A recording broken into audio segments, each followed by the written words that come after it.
Alassane Gueye et Habib Diarra man dinaa ñëw ci milieu de terrain bi nga xamante ne moom laa leen di proposer ma xool est-ce que vous êtes d'accord déjà dañuy commencer tamit les réactions dañ koy doora ni ci Pape Bouna Thiaw Pape Bouna Thiaw El Thiawito vraiment c'est quelqu'un qui nous montre beaucoup de choses mun nañu bañ a d'accord ak moom ci yenn point mais force de reconnaître que Pape Bouna Thiaw est un excellent coach lépp nag mënul parfait mais nag il faut reconnaître que Pape Bouna Thiaw c'est un tacticien déjà sa première qualité et mooy nekk na entraîneur boo xamante ne dafay déglu et suite à la volonté du peuple sénégalais dafa abandonné son 4-2-3-1 ñëw indi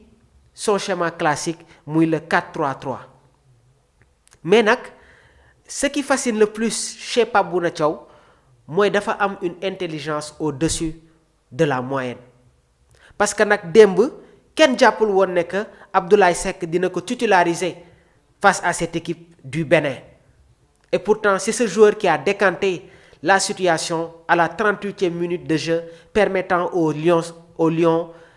d'ouvrir la marque bi ñu demee dans la deuxième mi-temps daf ñu proposer benn jeu improductif parce que li Sénégal wane ak premier mi-temps ak deuxième mi-temps bi wute na waaye nag dafa am ay changements yoo xamante ne man jàpp naa ne moom moo gën a sax changer le match le changement de Habib Diarra qui remplace Lamine Camara waaye bi ñu ñëwaatee automatiquement dafa génne Iliman Ndiaye dugal Ibrahima Mbaye automatiquement dañu gis changement yooyu noonu apporter ñu un surplus au cours de la deuxième mi-temps bi Kalidou Koulibaly amee un carton rouge à la 72e minute de jeu dafa génne Habib Diallo pour dugal Mamadou Sarr te à la 76e 5 minutes après mu génne Pape Matar Sarr dugal Pathé Ciss ndax changement boobu moom moo permettre à l'équipe nationale du Sénégal ñu gën a densifier seen milieu de terrain bi ñu demee ba à la 81e minute de jeu mu génnee Sadio Mané dugal ki nga xamante ne moom mooy Chérif Ndiaye buteur 10 minutes après gars yi cette victoire est celle des joueurs mais surtout coach bi nga xamante ne il a su faire des changements très importants au moment nécessaire permettant à l'équipe nationale du Sénégal surtout après le carton rouge de ne pas prendre de but donc Pape Thiaw a réussi à apporter des solutions requises aux équations tactiques damay ñëw ci beneen joueur muy Habib Diarra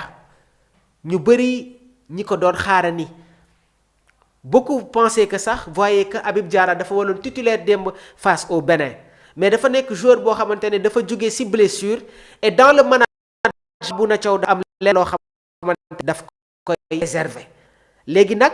am na ay observateurs yi nga xamante ne déjà ñi ngi commencer di projeter wu ci Sénégal lan la ñu war a proposer suñu demee une fois sur les huitièmes de finale léegi nii dugg na proposer un milieu de terrain mais man jàpp naa ne que Pape Bouna Thiaw doit nous amener un milieu de terrain Idrissa Gana Gueye comme sentinelle Pape Alassane Gueye ak Habib Diarra Pape Bouna Thiaw est revenu sur notre schéma 4-3-3 mais man dama jàpp ne war nañu proposer un milieu de terrain Idrissa Gana Gueye Pape Alassane Gueye ak ki nga xamante ne moom mooy Habib Diarra tout le temps damay ñëwaat ci milieu yi nga xamante ne proposé woon nañu ko suñuy bu ñuy football contre Angleterre ak équipe bi nga xamante ne moom mooy la RDC bi ñuy jouer contre Angleterre daf ñu proposer un milieu Gana Lamine Camara ak Habib Diarra mais match boobu noonu bu ñu fàtte ne que Pape Alassane Gueye n'était pas à 100% moo tax sax Pape Bouna Thiaw démarré wu ko woon bi ñuy jouer contre la RDC mu proposé ñu Idrissa Gana Gueye Lamine Camara ak Habib Diarra mais démb gars yi xool leen la rentrée de Habib Diarra qui a complètement métamorphosé le jeu du Sénégal ndax si en première période on se plaignait de l'absence de créativité au niveau du milieu Habib Diarra bi mu duggee dañu sentir beaucoup de fluidité dans le jeu sénégalais en servant de lien entre le milieu et l'attaque de l'équipe nationale du Sénégal.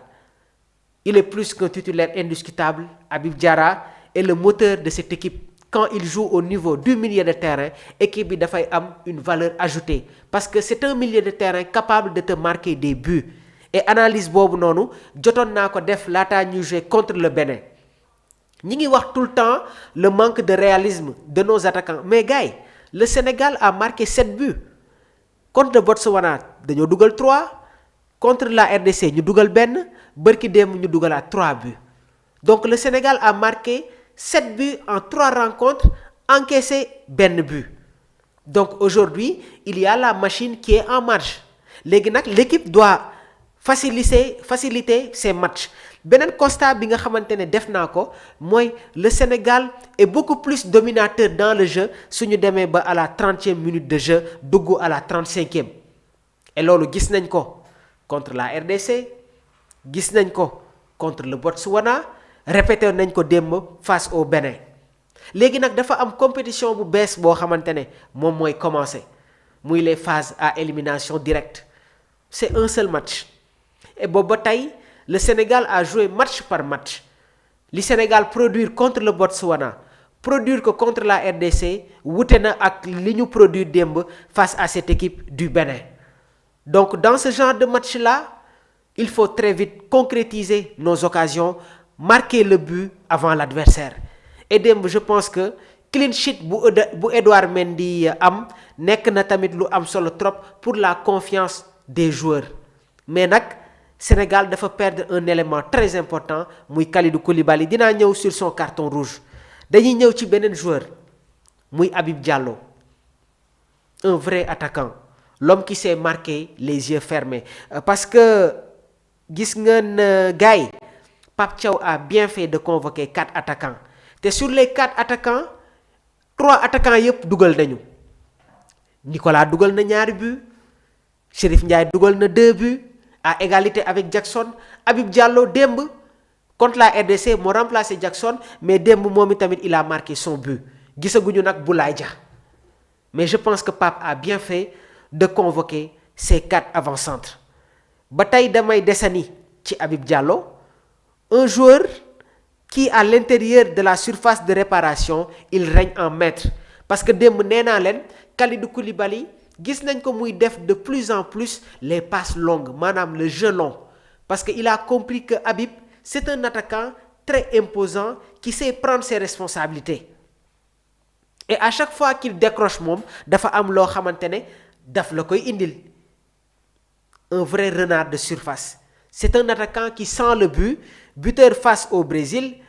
à la Côte d'Ivoire face à la Mauritanie donc il vient encore récidiver face au Bénin en inscrivant le 2e but du Sénégal après un excellent service de Sadio Mané Habib attaquant dëgg la c'est un bon renard de surface léegi nag les choix vont être très forts pour Pape Bouna Thiaw parce que attaquant am yépp nag jox nañ ko satisfaction sànq ñëw naa sur le choix de Abdoulaye Seck qui a porté ses fruits démb mu titularisé Habib Diallo mu dugalal ko ay but bi mu génnee Habib Diallo dafa bàyyi Sadio Mané ak Ibrahima Mbaye ñu dawal tuuti mu génnee Sadio dugal Chérif Ndiaye Chérif tamit am na benn occasion boo xamante ne pour un attaquant yooyu da nga koy dugal man yooyu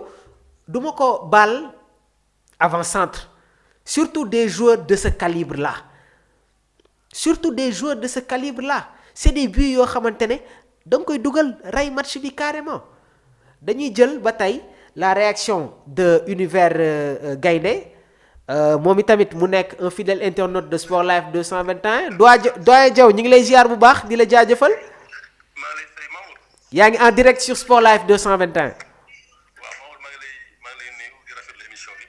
merci beaucoup. waaw Mamour damay taxaw tuuti ci Ablaye Seck. oui. Mamour macha allah Ablaye Seck yaakaar naa lui il déçoit rarement en sélection. Il me rappelle Abdoulaye